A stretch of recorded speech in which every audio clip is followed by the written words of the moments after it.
సహచర మంత్రివర్గ సభ్యులు కందుల దుర్గేశం గారు, సహచర మంత్రివర్గ సభ్యులు ఆనం రామనారాయణ రెడ్డి గారు, గౌరవ పార్లమెంట్ సభ్యులు శివనాథ్ గారు,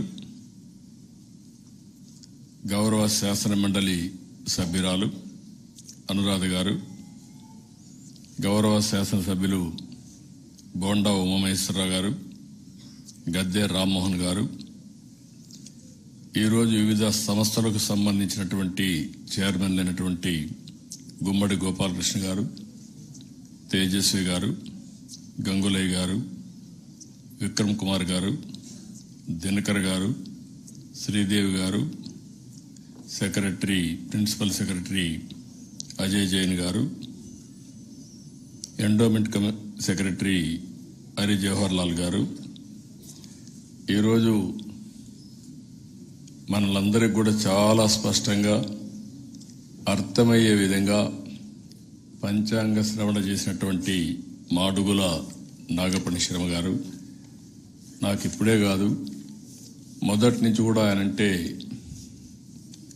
ఒక నమ్మకం. ఆయన ఎప్పుడు కూడా చాలా అనర్గళంగా ఏది మాట్లాడాలన్నా భగవంతుడు ఆయనకు ఆ వాక్చ చాతుర్యాన్ని ఇచ్చాడు. అందుకే నేను హైదరాబాద్లో హైటెక్ సిటీ పక్కన ఆయన్ని పీఠం పెట్టడానికి ల్యాండ్ ఇచ్చాను. ఈరోజు బ్రహ్మాండంగా చేస్తూ ముందుకు పోతున్నారు. ఇటీవల కాలంలో పద్మశ్రీ అవార్డు కూడా వచ్చింది. ఈరోజు మీ అందరికీ ఉగాది పండుగ సందర్భంగా శుభాకాంక్షలు. ఇప్పుడే నాగపణి శర్మ గారు మాట్లాడారు. పరాభవ నామ సంవత్సరం అన్ని విధాలా బాగుంటుందని వారు చెప్పడం జరిగింది. ఇది వాస్తవం కావాలని మరొక్కసారి మనస్ఫూర్తిగా కోరుకుంటున్నా. 2 రాష్ట్రాల్లో ఉండే తెలుగు ప్రజలకి, దేశం మొత్తం ఉండే వివిధ రాష్ట్రాల్లో ఉండే తెలుగు ప్రజలకి, ప్రపంచవ్యాప్తంగా ఉండే తెలుగు వారందరికీ ఉగాది శుభాకాంక్షలు. ఉగాది అనేది తెలుగువారి తొలి పండుగ. ఇప్పటి నుంచి పండుగలన్నీ ప్రారంభమవుతాయి. తెలుగు వారికి నూతన సంవత్సరం మొదలయ్యేది నేడే. అయితే మన ప్రత్యేకత మనం చూస్తే ఉగాది పచ్చడి మన జీవితాన్ని ప్రతిబింబిస్తుంది. ఉగాది పచ్చడిలో ఇప్పుడే అందరూ సేవించాం, అది మన ఆచారం. ఇందులో చూసి తీపు, పులుపు, ఉప్పు, కారం, చేదు, వగరు అనే రుచులు ఉన్నట్లే మన జీవితాల్లో కూడా కష్ట సుఖాలుంటాయి. కొంతమంది ఎక్కువ కష్టాలు తెచ్చుకుంటాం, కొంతమంది బ్యాలెన్స్గా ఉంటే కష్టాలను అధిగమించే శక్తి కూడా మనకు ఉందని చెప్పి కూడా నేను మీకు తెలియజేస్తున్నా. తెలుగు సంవత్సరాలు 60 ఉంటే ఒక్కో ఏడాదికి ఒక్కొక్క పేరుంది. ఈ ఏడాది పేరే పరాభవ సంవత్సరం. అదే మరి మనందరం గుర్తుపెట్టుకోవాల్సింది, ఉగాది పచ్చడి ఎంత ఇష్టంగా తింటామో అదే సందర్భంలో పంచాంగ శ్రవణం కూడా అంతే ఇష్టంగా వింటాం. అందరం కూడా కోరుకున్నది ఒకటే, ఈ సంవత్సరం నాకు అంతా మంచి జరగాలి, నేను మా కుటుంబం బాగుండాలి అని మనం అందరం కోరుకుంటాం. అదే సమయంలో ఉగాది అనేది ఒక ప్రత్యేకత. అందుకే ప్రభుత్వం కూడా తెలుగు వారి పండుగని గౌరవించుకునే విధంగా అధికారికంగా అఫీషియల్గా జరుపుకునే ఏకైక పండుగ ఉగాది పండుగ అని చెప్పి కూడా నేను మీకు తెలియజేస్తున్నా. అక్కడ అన్ని పండుగలు జరుపుకున్నా అది కుటుంబంలో జరుపుకుంటాం. ఇది అందరం కలిసి ఒకసారి చిన్నప్పటి నేను చూశాను. ఆ రోజు ఉగాది జరుపుకొని సాయంత్రం అంతే పంచాంగ శ్రవణం చేసి అది విన్న తర్వాత మనం ఈ సంవత్సరానికి ఏ విధంగా ప్రిపేర్ కావాలనో ప్రిపేర్ అయ్యి ముందుకు పోయే సంస్కారం అంది. అలాంటి సంస్కృతి ఈ సంవత్సరం దగ్గర కళారత్న అవార్డులు 38 మందికి, ఉగాది పురస్కారాలు 122 మందికి ఇస్తున్నాం. ఎంపిక చేశారు. వారందరికీ మనస్ఫూర్తిగా అభినందనలు, శుభాకాంక్షలు మరొకసారి మీ అందరికీ తెలియజేస్తున్నా. తెలుగు సంస్కృతి మహోత్తమైనది. తెలుగు వాళ్ళు పండుగలను ఘనంగా జరుపుకుంటాం. మనం గుర్తుపెట్టుకోవాలి, ప్రకృతిని పూజించడం, ఆరోగ్యకరమైన జీవన శైలిని మనకు పండుగలు నేర్పిస్తాయి. మంచి చెడుల్ని విశ్లేషించడమే కాకుండా మంచి చెడుల్ని గుర్తు చేసుకునే సమయం పండుగ రోజులు. ఈరోజు నరకాసుర చరిత్ర తెలుసుకున్నప్పుడు దీపావళి జరుపుకుంటాం. సంక్రాంతి పండుగలు చేసుకుంటాం. అప్పుడే మనకు పంటలు వస్తాయి.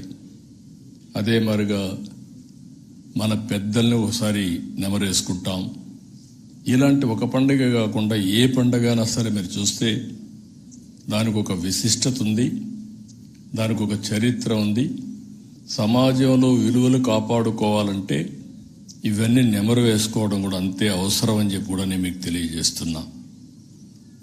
ఈరోజు మనందరం కూడా ప్రకృతిని పూజించడం, ఆరోగ్యకరమైన జీవన శైలిని మన పండుగలు మనకు నేర్పిస్తాయి. నేలను పూజిస్తాం,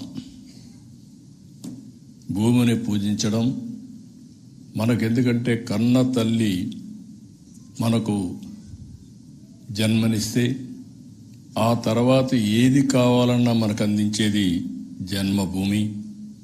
ఆ తల్లిని ఎప్పుడు మనం గౌరవించుకుంటాం. నీటిని పూజిస్తాం. ఈరోజు మీరు చూస్తున్నారు, నాకు కూడా ఒక అదృష్టం.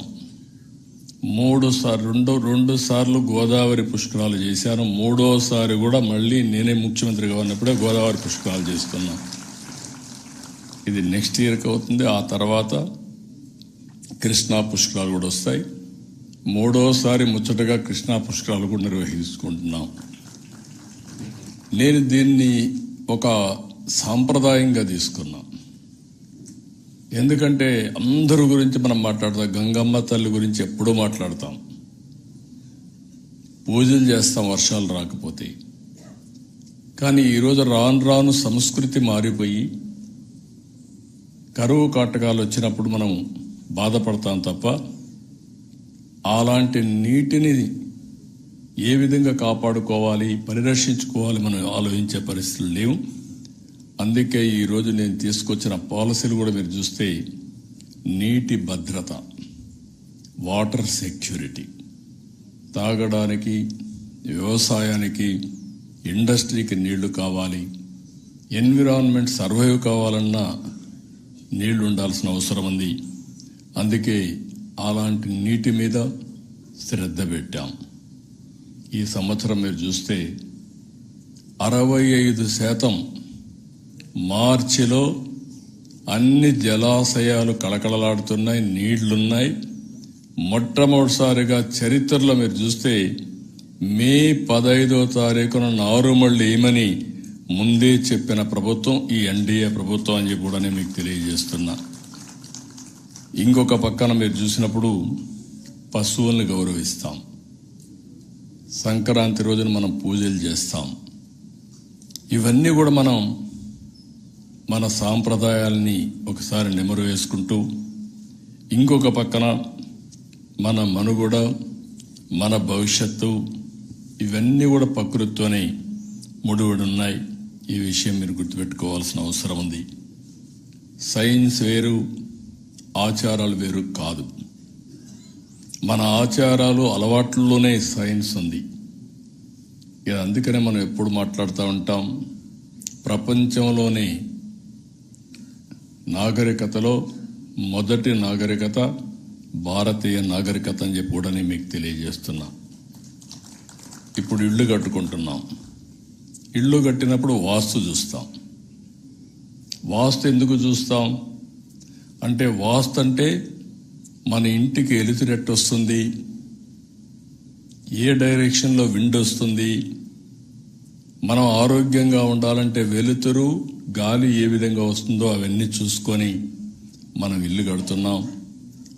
ఏదైతే వాస్తుకు పర్ఫెక్ట్గా ఉంటే వాళ్ళకు తిరుగు ఉండదనేది మన నమ్మకం. ఆరోగ్యంగా ఉంటే ఏదైనా చేసే శక్తి వస్తుంది. ఈ విషయం మనం గుర్తుపెట్టుకోవాల్సిన అవసరం ఉంది. అదే మనకు చెప్పే వాస్తు కూడా. మన ఆచారాలు, సూర్య నమస్కారాలు, యోగా, ధ్యానం, ఇవన్నీ కూడా మీరు చూస్తే నేచురోపతి, ఇవన్నీ మన ఆచారాల్లోనే వచ్చాయి. ఈ ఆచారాల్లో వచ్చాయి. దీన్ని కరెక్ట్గా అనుసరిస్తే ఆరోగ్యం బాగుంటే ఆనందంగా ఉంటే సంపద అన్నీ వచ్చే అవకాశం వస్తుంది. అందుకే నేను మళ్ళీ గుర్తు చేస్తున్నా. ఈరోజు నేను మాట్లాడేది మీరు చూస్తే టెక్నాలజీ పెట్టుకొని మాట్లాడుతున్నా. రాబోయే రోజుల్లో పేపర్లు పెట్టుకొని నేను పరిపాలన చేయను, కానీ సెల్ ఫోన్ ద్వారా పరిపాలన చేసే రోజులు. నేను ఎక్కడుంటే అదే ఆఫీసు, అక్కడి నుంచి ఏం జరుగుతుందో రాష్ట్రంలో అనునిత్యం నా దగ్గర ఉంటుంది. ఏ ఊర్లో ఎండ ఎక్కువ ఉంది, ఎక్కడ హీట్ వేవ్ వస్తుంది, వడగాలులు వస్తాయి, నేను చూసుకొని అధికారులు ఏ విధంగా చర్య చేశారో ఏం తీసుకుంటారో కూడా నేను డైరెక్ట్ చేసే పరిస్థితి వస్తుంది.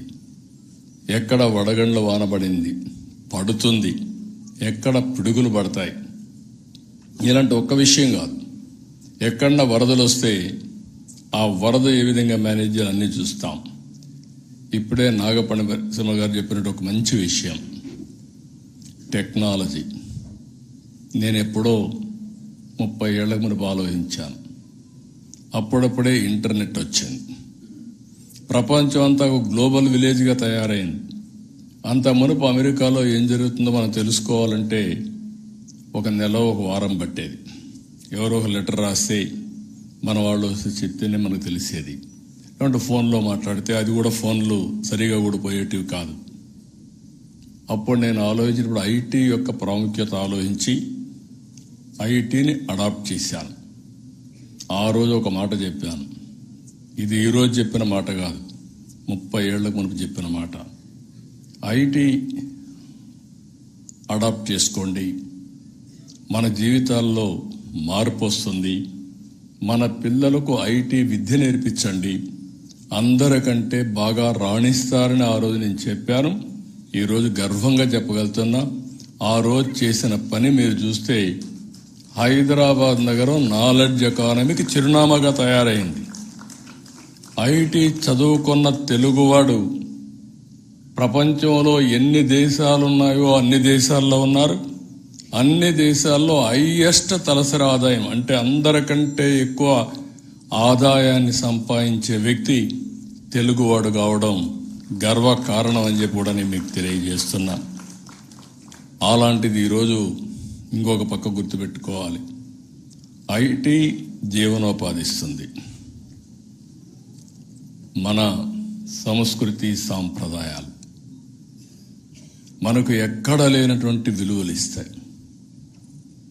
ఆ విలువలతో ఎవరైతే ముందుకు పోతారో వాళ్ళకుండే ఆనందం వేరే వాళ్ళకు ఉండదు. డబ్బులు ఒకటే చాలదు, విలువలో కూడా ఉండాలి. విలువలో పతనమైన రోజున మన జీవితాలు భ్రష్టు పడతాయని చెప్పి కూడా మరొక్కసారి మీ అందరికీ విజ్ఞప్తి చేస్తున్నాను. దీన్ని మనం గుర్తుపెట్టుకోవాల్సిన అవసరం ఉంది. ఈరోజు ప్రపంచం అంతా మీరు ఒకసారి చూస్తే మన ఆచారాలు ఇక్కడుండే మనకంటే వేరే దేశాల్లో ఉండే తెలుగు వాళ్ళు ఈ పండుగలు బాగా చేసుకుంటున్నారు, మన సాంప్రదాయాలన్నీ కాపాడుతున్నారు. మనకు ప్రపంచం మొత్తం తెలుగు సంస్కృతి సాంప్రదాయాలకి అంబాసిడర్గా పనిచేసే పరిస్థితికి వచ్చారు.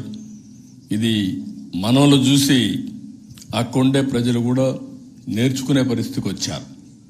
అంటే ఈ యొక్క భారతీయ సంస్కృతి, తెలుగు సాంప్రదాయాలు కానీ సంస్కృతి కానీ ప్రపంచం మొత్తం కూడా నేర్చుకునే పరిస్థితికి వచ్చారు. ఇప్పుడే నాగపణి శ్రమ గారు చెప్పినట్టు తెలుగు వారి సమర్థత, నాలెడ్జ్, కష్టపడే మనస్తత్వం. దీనివల్ల మనకు ఆ పేరు వచ్చింది. నేను ఒకటే మిమ్మల్ని అందరినీ కోరుకుంటున్నా, ఈరోజు తెలుగు జాతి నెంబర్ 1గా ఉండాలనేది నా సంకల్పం.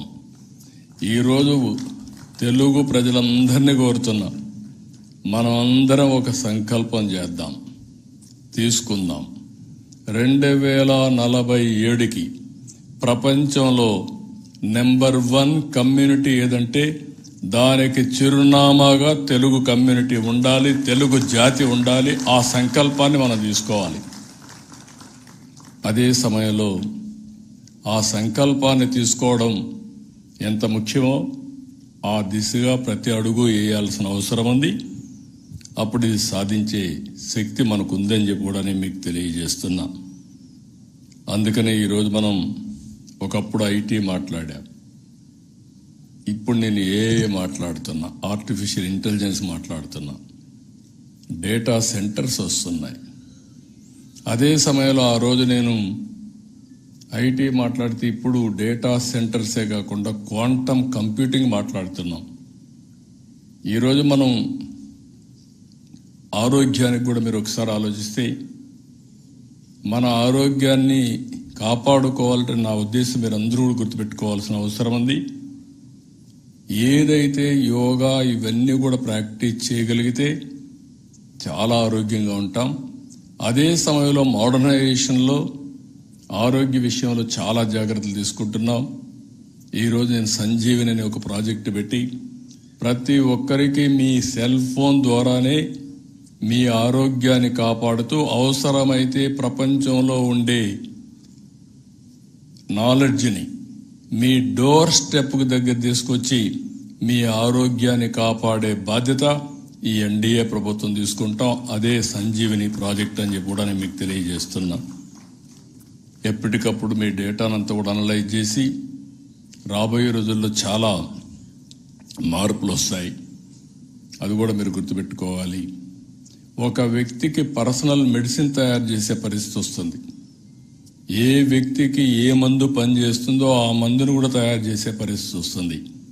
అయితే మందు వస్తుందని చెప్పి ఇష్టానుసారంగా ఆరోగ్యాన్ని చెడగొట్టుకొని ఆపరేషన్లు చేసుకుంటే భగవంతుడు ఇచ్చినటువంటి ఆరోగ్యాన్ని పోగొట్టుకుని మనం లేనిపోని సమస్యలు తెచ్చుకునే పరిస్థితి వస్తాం. ఈ విషయాన్ని కూడా మనం గుర్తుపెట్టుకొని జాగ్రత్త పడాల్సిన అవసరం ఉంది. ఈరోజు మీరందరూ చూస్తున్నారు, 2024 ముందు, 2024 తర్వాత ఆ రోజు ఈ రాష్ట్రంలో పండుగలు లేవు. ఎవరో ఆనందంగా నవ్వుకునే పరిస్థితి కూడా లేదు.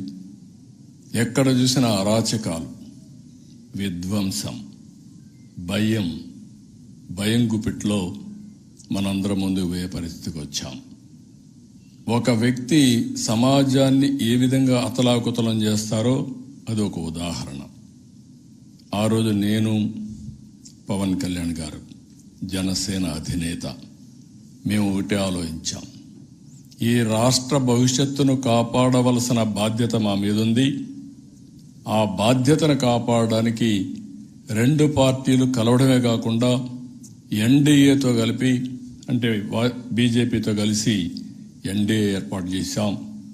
మీ విజ్ఞతకి, ప్రజల విజ్ఞతకి మనస్ఫూర్తిగా ధన్యవాదాలు తెలియజేస్తున్న ఈ పండుగ పూట 94% ఏ అభ్యర్థిని పెట్టినా గెలిపించారు. అయితే ఈ యొక్క 21 నెలలు 24 గంటలు మేము ఒకటే ఆలోచిస్తున్నాం.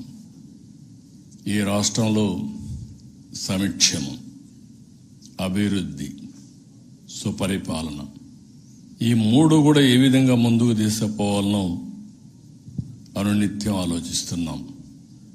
ఆ దిశగానే పాలసీలు కూడా తీసుకొచ్చాం. నేను ఒకటే ఆలోచిస్తున్నాం, అందరికీ సెక్యూరిటీ ఉండాలి. ప్రతి ఒక్క వ్యక్తికి, ఇంట్లో ఉండే ప్రతి ఒక్క వ్యక్తికి సెక్యూరిటీ ఉండాలి. ఓసారి ఏజ్ అయిన తర్వాత పిల్లలు కూడా, మన సంస్కృతి ఇది కూడా గుర్తుపెట్టుకోవాల్సిందే. మీరు ప్రపంచంలో అందరికంటే ఉన్నతమైన సంస్కృతి సాంప్రదాయాలు భారతదేశానికి ఉన్నాయి. ఈరోజు చాలా దేశాల్లో చిన్నపిల్లలు తల్లిదండ్రులు చూసుకోకుండా ఓల్డ్ ఏజ్లో ఉండే పరిస్థితి ఉంది. అంటే ఓల్డ్ ఏజ్ కూడా అవసరం లేకుండా, ఓల్డ్ ఏజ్ హోమ్స్ అవసరం లేకుండా పిల్లల్ని చూసుకునే సంస్కృతి ఉన్న ఏకైక దేశం భారతదేశం. ఈ విషయం మనం గుర్తుపెట్టుకోవాల్సిన అవసరం ఉంది. అయితే ప్రభుత్వం ఇంకొక అడుగు ముందుకేసి అక్కడక్కడ ఉంటారు ఇలాంటి వాళ్ళు కూడా. ఈరోజు చూస్తున్నాం తల్లికి ఆస్తి ఇవ్వని వ్యక్తుల్ని, చెల్లెలికి ఆస్తులు ఇవ్వని వ్యక్తులు. అందుకే నేను ముందు జాగ్రత్తగా కుటుంబాలను కలపాలని చూస్తున్నా. అందుకే మీరు ఒకసారి చూస్తే విడిపోతే నేను ఎక్కువ బెనిఫిట్స్ ఇవ్వను, కలిసి ఉంటే ఇంకా అదనంగా బెనిఫిట్స్ ఇస్తానని కొత్త సాంప్రదాయానికి శ్రీకారం చుట్టాం. పెద్ద కుటుంబం సుఖ సంతోషాలకు నాంది. అదే మరి చిన్న కుటుంబం ఒంటరితనానికి లేకుంటే సమస్యలకు కూడా నిలయంగా తయారయ్యే పరిస్థితి వస్తుంది. ఈ విషయం మనం గుర్తుపెట్టుకోవాల్సిన అవసరం ఉంది. మనిషి ఎప్పుడు కూడా, మన పెద్దవాళ్ళందరూ మనం చూస్తే ఒక ఇంట్లో 10 మంది ఉండేవాళ్ళు. చిన్న పిల్లలు పెద్దలు కళకళలాడుతూ ఉండేది. అదే సమయంలో పెద్దలు ముసలివాళ్ళు ఉంటే, గ్రాండ్ పేరెంట్స్ ఉంటే పిల్లలను చూసుకునేవాళ్ళు. అదే మాదిరిగా వీళ్ళు పనులు చూసుకునేవాళ్ళు. ఈరోజు ఆ సాంప్రదాయాలు పోయి మైక్రో ఫ్యామిలీస్ వచ్చేసాయి. భార్యాభర్త సెపరేట్గా ఉండడం, ఓసారి భార్యాభర్తలో కూడా విభేదాలు వస్తే వాళ్ళు కూడా విడిపోవడం, లోన్లీనెస్తో సఫర్ కావడం, క్షణికమైన ఉద్రేకాలతో ఇలాంటి సమస్యలు కూడా వస్తూ ఉంటాయి. అందుకే నేను ఆలోచించి ప్రతి ఒక్కరికి సెక్యూరిటీ ఉండాలి. పెన్షన్లు ఈరోజు మీరు చూస్తే 63 లక్షల మందికి ప్రతి నెల మొదటి తారీఖున పేదల సేవలో 4,000, 6,000, 10,000, 15,000 ఇచ్చే ఏకైక ప్రభుత్వం భారతదేశంలో, ప్రపంచంలో ఎన్డీఏ ప్రభుత్వం. ఇలాంటి అనేక కార్యక్రమాలు. ఈ మధ్య జనాభా తగ్గిపోతా ఉంది. ఈ సందర్భంగా అది కూడా ఆలోచించుకోవాలి. ప్రపంచం అంతా కూడా ఏజింగ్ ప్రాబ్లం వచ్చింది. సౌత్ ఇండియా కూడా స్టార్ట్ అయింది. ఒకప్పుడు నేనే కుటుంబ నియంత్రణ పాటించమని చెప్పాను. ఇప్పుడు నేనే పాపులేషన్ మేనేజ్మెంట్ని పాటించమని చెప్తున్నా. ఒకప్పుడు ఒకరు ముద్దన్నాను, 2 అయితే ఓకే అన్నాను, 3 వద్దన్నాను. ఇప్పుడు మళ్ళీ రివర్స్ చేసి నేనే మాట్లాడుతున్నాను. ఒకరు వద్దు, 2 ముద్దు, 3 అంటే ఇంకా మంచిది. కాబట్టి అందరూ కూడా మళ్ళీ ఆ దిశగా పోతే తప్ప జనాభా పోయిన తర్వాత మన సెల్ ఫోన్ల కోసమో, రోబోటిక్స్ కోసం, మెషిన్ల కోసం పనిచేసే పరిస్థితికి వస్తాం. ఆ పరిస్థితి ఉండాలంటే ముందే జాగ్రత్త తీసుకోవాలి. ఇప్పుడు మనం చూస్తే జీవిత కాలంలో ఒక కపుల్, భార్యాభర్త 2.1కి జన్మనివ్వాలి. మన రాష్ట్రంలో 1.5. కొన్ని దేశాల్లో ఇంకా తగ్గిపోయింది. అంటే రాను రాను వయసు మళ్ళిన వాళ్ళ సంఖ్య పెరిగింది, పిల్లలు లేని పరిస్థితి వచ్చారు. దీనివల్ల ఆ దేశాల యొక్క భవిష్యత్తే ప్రశ్నార్థకంగా తయారయ్యే పరిస్థితి వచ్చింది. ఈ నెలలోనే, ఈ ఉగాది పండుగ రోజు చెప్తున్నా, ఒక పాపులేషన్ మేనేజ్మెంట్ పాలసీ తీసుకొచ్చి ఎవరైనా 2, 3 పుడితే వాళ్ళందరికీ అదనంగా 25,000 రూపాయలు ఆ రోజే వాళ్ళ అకౌంట్లో వేసే బాధ్యత తీసుకుంటామని చెప్పి నేను మీకు తెలియజేస్తున్నా. ఇంకొక పక్కన కూడా ఒకటి ఆలోచించాం. పిల్లల్ని పెంచడం ఒక భార్య యొక్క బాధ్యత కాదు, భార్య భర్త సమిష్టి బాధ్యత. ఇంకా పెద్దలు కూడా ఉన్నారు, గ్రాండ్ పేరెంట్స్. వాళ్ళు కూడా బాధ్యత తీసుకొని అవసరమైతే వాళ్ళకు కూడా మనం చెప్పగలిగితే, నేర్పించగలిగితే ఇవన్నీ అవుతాయి.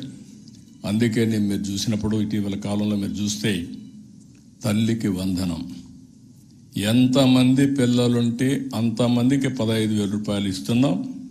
దీనివల్ల పాపులేషన్ కూడా మేనేజ్మెంట్ అయ్యే పరిస్థితి వస్తుంది. అన్నం పెట్టే రైతన్న కోసరం మొన్నే అన్నదాత ఇచ్చాం. ఆడబిడ్డల సాధికారత కోసరం ఏదైతే స్త్రీశక్తి తీసుకొచ్చి నాకెంతో ఆనందం. ఈరోజు ఆడబిడ్డలు బ్రహ్మాండంగా ఎవ్వరి దయాదాశాలు అవసరం లేకుండా ఉచితంగా ప్రయాణ సౌకర్యం చేస్తున్నారు. ఇప్పటికి 56 కోట్ల ప్రయాణాలు చేశారంటే నేను గర్వపడుతున్నానని కూడా నేను మీకు తెలియజేస్తున్నాను. ఇంకొక పక్కన నిన్ననే దివ్యాంగుల కోసం దివ్యాంగ శక్తి తీసుకొచ్చాం. అది ఇనాగరేట్ చేసినప్పుడు నాకు ఎంత ఆనందం కలిగిందంటే, ఒకప్పుడు దివ్యాంగులు అనేవాళ్ళు ఇంటికే పరిమితం అయ్యే పరిస్థితి. ఈరోజు ఒక ఆత్మవిశ్వాసంతో, ఒక చైతన్యంతో ఎక్కడికైనా పోగలుగుతామని ధైర్యాన్ని ఇవ్వగలిగాం. దానికి కూడా ముందుకు పోయాం. నేను అందరికీ ఇమాములకి మౌజములకి గౌరవ వేతనాలు ఇచ్చాం. ఈ విధంగా ఒకటి కాకుండా సమాజంలో పూజారులకి 15,000 గౌరవ వేతనం పెంచాం. ఇలాంటి కార్యక్రమాలతో మనం ముందుకు పోతున్నాం. నేను ఒకటే, అన్ని ప్రాంతాల అభివృద్ధి కావాలి. ఈ శుభ సందర్భంలో అన్ని కుటుంబాలు బాగుండాలి. సంపద అనేది కొంతమందికి పరిమితం కాకూడదు. ఆ సంపద అందరికి అందుబాటులో వచ్చి అందరి యొక్క జీవన ప్రమాణాలు పెరగాలి. అందరూ ఆనందంగా ఉండాలి. అందుకే కొత్తగా ఒక ప్రోగ్రాం మీరు చూస్తే MBK 1020 P4 మార్గదర్శి బంగారు కుటుంబం 10-20 అంటే సమాజం వల్ల పైకొచ్చిన 10%, సమాజంలో అట్టడుగు నుండే 20%కి చేయూతనివ్వాలి. ఇది మన బాధ్యత. సంపద మన దగ్గరనే పెట్టుకొని కనీసం తిండి లేని పరిస్థితి చివరి వ్యక్తులకు రావడం కరెక్ట్ కాదు. నేను కూడా ఒక పాలసీ మేకర్గా చూశాను. దగ్గర 5 డికేడ్స్ అంటే 48 సంవత్సరాలుగా పనిచేస్తున్నాను. కరెంటు లేని రోజులు చూశాను, రోడ్లు లేని రోజులు చూశాను, సెల్ ఫోన్ అందుబాటులో లేని రోజు చూశాను. ఈరోజు అన్నీ వచ్చాయి, సంపద వచ్చింది. కానీ నేను పనిచేసేది ఏ 10 మందో 20 మంది కోటీశ్వరుల కోసం కాదు. 5 కోట్ల తెలుగు ప్రజలు ఎవరైతే ఈ రాష్ట్రంలో ఉన్నారో ప్రతి ఒక్క వ్యక్తికి అందుబాటులో ఉండాలి. ప్రతి ఒక్కరికి న్యాయం జరగాలి. అందరి జీవన ప్రమాణాలు పెరగాలని పనిచేస్తున్నాం. అందుకే అందరూ కూడా అప్పీల్ ఇస్తున్నాం. మీ బాధ్యత. భగవంతుడు మనకి అవకాశం ఇచ్చాడు. ప్రభుత్వం చేసిన పనులు మీరు ఉపయోగించుకున్నారు. అందులో అదృష్టం కలిసి వచ్చింది. ఈరోజు మనందరి బాధ్యత ఈ సమాజంలో అట్టడుగు నుండే ప్రతి ఒక్కరికి చేయూతనిచ్చి వాళ్ళని పైకి తీసుకురావాల్సిన అవసరం ఉందని చెప్పి కూడా నేను మీకు తెలియజేస్తున్నా. ఈరోజు చాలామంది ఇప్పుడే మాట్లాడినప్పుడు చెప్పారు, సమగ్ర అభివృద్ధి కోసం విశాఖ, అమరావతి, తిరుపతి రీజన్స్ పెట్టి అన్ని నియోజకవర్గాలు, అన్ని గ్రామాలు, అన్ని ప్రాంతాలు సమగ్ర అభివృద్ధి చేసే బాధ్యత ఈ ప్రభుత్వం తీసుకుంటాం. ఈ ఉగాది రోజున ఈ విషయం కూడా మీ అందరికీ విజ్ఞప్తి చేస్తున్నా. ఇంకో పక్కన నేషనల్ హైవేస్ కానీ, ఎకనామిక్ కారిడార్స్ కానీ, లాజిస్టిక్స్ పార్కులు, పోర్ట్లు, ఎయిర్పోర్ట్లు, హార్బర్లు ఇవన్నీ కూడా చేసి సంపద సృష్టిస్తే ఆదాయం పెరుగుతుంది. మీకు ఒకటే విషయం చెప్తున్నా. నిన్నే నేను దగ్గరగా నేను ముఖ్యమంత్రి మళ్ళా ప్రమాణ స్వీకారం చేసిన 21 నెలల్లో 1943 కోట్ల రూపాయలు పోలవరం నిర్వాసితుల కోసం ఇచ్చిన ఏకైక ప్రభుత్వం ఎన్డీఏ ప్రభుత్వం. 1924లో 1 పైసా ఇవ్వకపోతే ఈరోజు పోలవరం ప్రాజెక్టు వస్తే ఆంధ్రప్రదేశ్ రాష్ట్రం సస్యశ్యామలం అవుతుంది. గోదావరిలో నీళ్లున్నాయి, మిగిలిన నదుల్లో నీళ్లు లేవు. రాయలసీమ ఎడారిగా మారిపోతుందని ఆశ వదిలిపెట్టిన పరిస్థితిలో ఆ ఆశకు ఒక రెక్కల తొడిగిన వ్యక్తి నందమూరి తారక రామారావు మొట్టమొదటిసారిగా ఇరిగేషన్ ప్రాజెక్ట్స్ శ్రీకారం చుట్టారు. ఈరోజు నా ఆలోచన నదుల అనుసంధానం జరగాలి, ప్రతి ఒక్కరికి నీటి భద్రత ఇవ్వాలి. అందుకే చెప్తున్న గోదావరి పుష్కరాల కంటే ముందు పోలవరం పూర్తి చేసి జాతికి అంకితం చేస్తాం. దానివల్ల మీరు చూసినప్పుడు నేరుగా కృష్ణా నదికి గ్రావిటీతో నీళ్లు వస్తాయి. ఇక్కడి నుంచి విశాఖపట్నానికి పోలవరం నుంచి నీళ్లు గ్రావిటీ తేలుతాయి. ఇంకొద్దిగా నదులను సంధానం చేసుకుంటే నీటి ఎద్దడి ఉండదు. దీనికి కేంద్ర ప్రభుత్వం డబ్బులు ఇచ్చారు. మనస్ఫూర్తిగా ఇలాంటి సందర్భాల్లో వాళ్ళు అభినందిస్తున్నా. ఎప్పటికప్పుడు నిధులు సమకూరుస్తున్నారు. ఫేజ్ 2కి ఫేజ్ 1కి ఇంకా ఒక 5,000 కోట్లు కావాలి. 1,500 కోట్లు వర్క్స్కి కావాలి. ఒక 3,500 కోట్లు దగ్గర అక్కడ రీహాబిలిటేషన్కి కావాలి. ఈ 2 అయిన తర్వాత రోడ్డు కూడా వేసుకోవాలి. ఈ డబ్బులు ఖర్చు పెట్టి గోదావరి పుష్కరాల కంటే ముందు పోలవరాన్ని పూర్తి చేసి జాతికి అంకితం చేస్తామని చెప్పి కూడా నేను మీకు తెలియజేస్తున్నా. ఇంకొక పక్క అమరావతి, ఇప్పుడే నాగపణి శర్మ గారు చెప్పారు, చాలా సంతోషం. దేవతల రాజధాని అమరావతి, అదే మరిగా ప్రజా రాజధాని అమరావతి. ఈ 2 కోయిన్సిడెన్స్ అయినా నేను ఎప్పుడూ ఒకటే ఆలోచిస్తాను. మూడోది, కలియుగంలో మనకందరికీ దేవుళ్ళకే దేవుడు వెంకటేశ్వర స్వామి. ఆయన కూడా మన రాష్ట్రంలో ఉన్నాడు. హిందువులు ఎప్పుడు కూడా ఒకటే ఆలోచిస్తారు, కనీసం ఒక్కసారైనా సరే వెంకటేశ్వర స్వామిని దర్శనం చేసుకోవాలని. ఆ తర్వాత ఎన్నిసార్లు ఎక్కువ వీలైతే అన్నిసార్లు దర్శనం చేసుకుని ఆయనకు సేవ చేయాలని ఆలోచిస్తారు. నేను అందుకే ఈ 3 ఉండే ప్రాంతం మన రాష్ట్రం గుర్తుపెట్టుకోవాల్సిన అవసరం ఉంది. నేను అందుకే ప్రతిరోజు ప్రార్థన చేస్తాను. ఈ రోజు కాబట్టి చెప్తున్నా, ఉగాది రోజు కాబట్టి చెప్తున్నాను. నేను ఎక్కువ పూజలు తక్కువ చేస్తాను, కానీ మనసు మాత్రం ఒక్క నిమిషం సంకల్పం మాత్రం తీసుకుంటాను.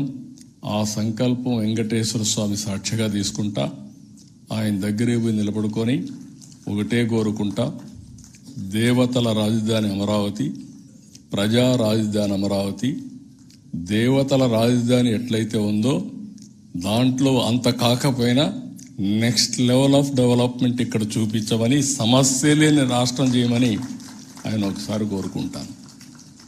వర్చువల్గా ఓసారి ఎక్కడున్నా నేరుగా తిరుమలకి వెళ్ళి, వర్చువల్గా అంటే ఇమాజినేషన్లో వెళ్ళి ఒక్కసారి పూజ చేసి ఆయన ఆశీస్సులు తీసుకొని అక్కడి నుంచి నా పని ప్రారంభిస్తా.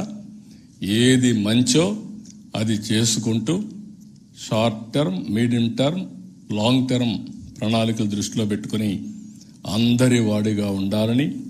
దుష్టులకు మాత్రం ఒకటే చెప్తాను, మళ్ళా చరిత్ర చెప్పిన నగ్న సత్యం, దుష్టుల్ని మాత్రం ఏమారితే మళ్ళా మనం మొదటికొస్తాం.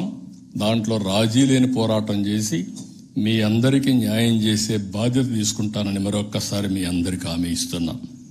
ఇక్కడికి వచ్చినప్పుడు ఈరోజు ఒక మంచి సందర్భం. ఈరోజు కూటమి ప్రభుత్వం యువతకి ఒక హామీ ఇవ్వడం జరిగింది. అంటే భవిష్యత్ అంతా యువత పైన ఆధారపడుతుంది. అలాంటి యువత ఎప్పటికప్పుడు ఒక శక్తివంతమైన ఆలోచనలు చేయడమే కాకుండా దాన్ని ఆచరణ చేసే పరిస్థితి రావాల్సిన అవసరం ఉంది. అందుకే ఈ ప్రభుత్వం యువతకు ఎక్కువ ప్రాధాన్యత ఇస్తున్నాం, వాళ్ళ ఉద్యోగాలకు ఎక్కువ ప్రాధాన్యత ఇస్తున్నాం. నిన్నే మీరు చూస్తే దగ్గర 10,060 ఉద్యోగాలకి ఈరోజే నోటిఫికేషన్ కానీ అనౌన్స్మెంట్ ఇచ్చాం. రాబోయే రోజుల్లో ప్రతి సంవత్సరం ప్రభుత్వం ఎన్ని ఉద్యోగాలు ఇస్తామో అన్ని ఉద్యోగాలకి జాబ్ క్యాలెండర్ తెలుగు ఉగాది రోజున ఇస్తామని మరొక్కసారి మీ అందరికీ హామీ ఇస్తున్నా.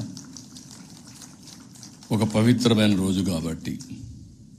ఇంకొక పక్క ఇప్పటికే మీరు చూస్తే కొన్ని ఉద్యోగాలు ఇచ్చాం. 15,941 మంది టీచర్లకి మెగా డిఎస్సీలు ఇచ్చాను. నేను ఆ రోజు ఒక మాట చెప్పాను, మెగా డిఎస్సీ మొదటి సంతకం చేస్తా, 1 సంవత్సరంలో ఉద్యోగాలు ఇస్తామని చెప్పి మాట నిలబెట్టుకున్న ప్రభుత్వం ఎన్డీఏ ప్రభుత్వం అని చెప్పి కూడా నేను మీకు తెలియజేస్తున్నా. అదే మరి కానిస్టేబుల్స్ 5,757 ఇచ్చాం.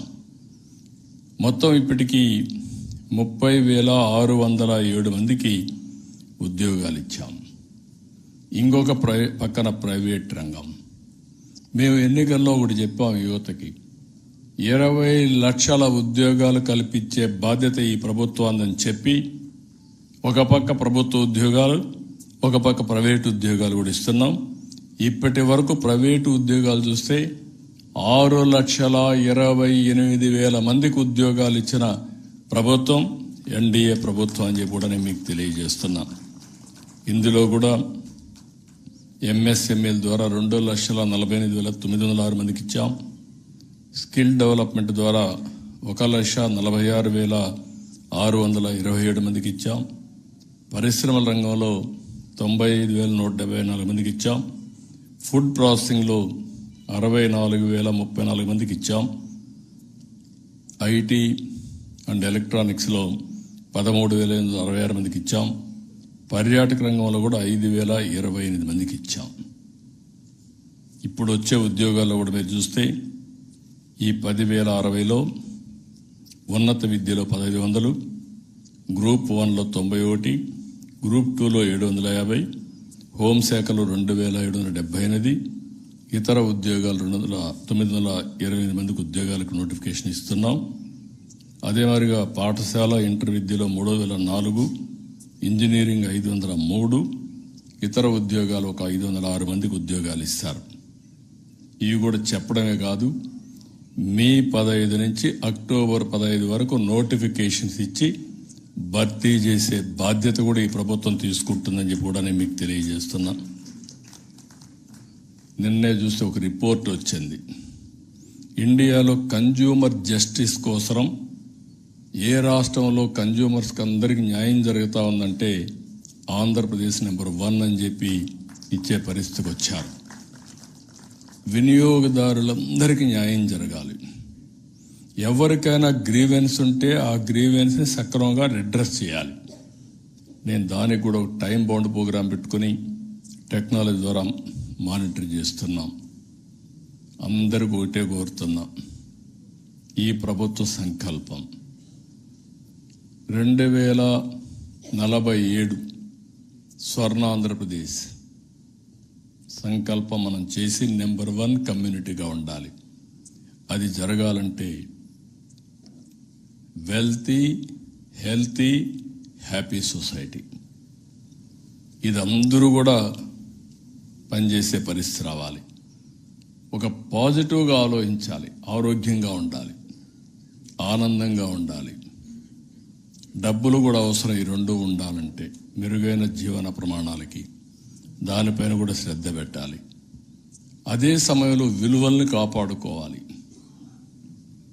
సంస్కృతి సాంప్రదాయాలను కాపాడాలి. ఇది మనం కాపాడుకోవడమే కాకుండా మన తర్వాత కూడా భావితరాలకు అందించే బాధ్యత మనందరిపైన ఉంది. ఈ విషయం గుర్తుపెట్టుకోవాలి. ఓసారి సంపదకు విలువలకు కాంట్రడిక్షన్ ఉంటుంది. సమస్యలు మనం ఒకసారి చూస్తాం. డబ్బులు వస్తే విచ్చలవిడితనం వస్తుంది, డబ్బులు వస్తే వ్యసనాలు వస్తాయి, వ్యసనాలు వచ్చిన వాళ్ళు పతనం అవుతారు. ఈ విషయం కూడా మనం గుర్తుపెట్టుకోవాల్సిన అవసరం ఉంది. డబ్బుల్ని సద్వినియోగం చేయాలి తప్ప భగవంతుడిచ్చిన సంపదని దుర్వినియోగం చేయడమో, వ్యసనాల పాలిట బలైపోవడమో ఇది మంచిది కాదని చెప్పి మీకు తెలియజేస్తున్నా. అందుకే గట్టిగా మాట్లాడాలి. ఏదో విలువల గురించి మాట్లాడడం నా ఒక్కడే బాధ్యతగా మీకెవరికీ బాధ్యత లేనట్టు ఉండడం కరెక్ట్ కాదు. అందరం కూడా మాట్లాడాలి.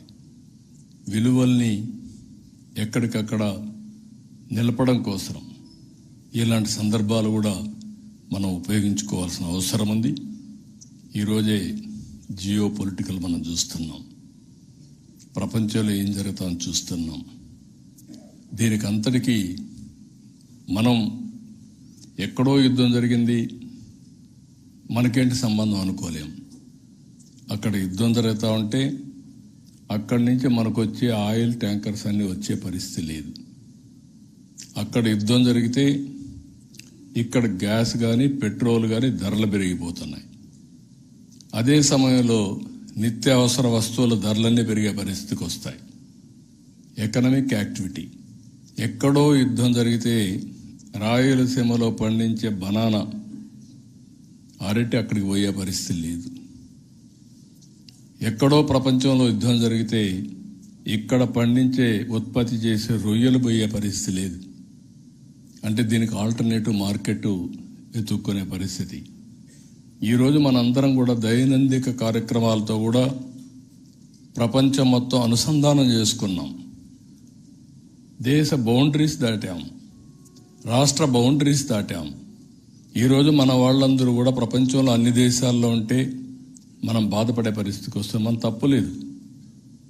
మనం న్యూట్రల్గా ఉన్నాం, తటస్థంగా ఉన్నాం. కానీ అక్కడ జరిగే పరిణామాలు కూడా మన మీదకి వచ్చే పరిస్థితి వస్తుంది. ఆ సందర్భంగా మనం కూడా గుర్తుపెట్టుకోవాల్సిన అవసరం ఉంది.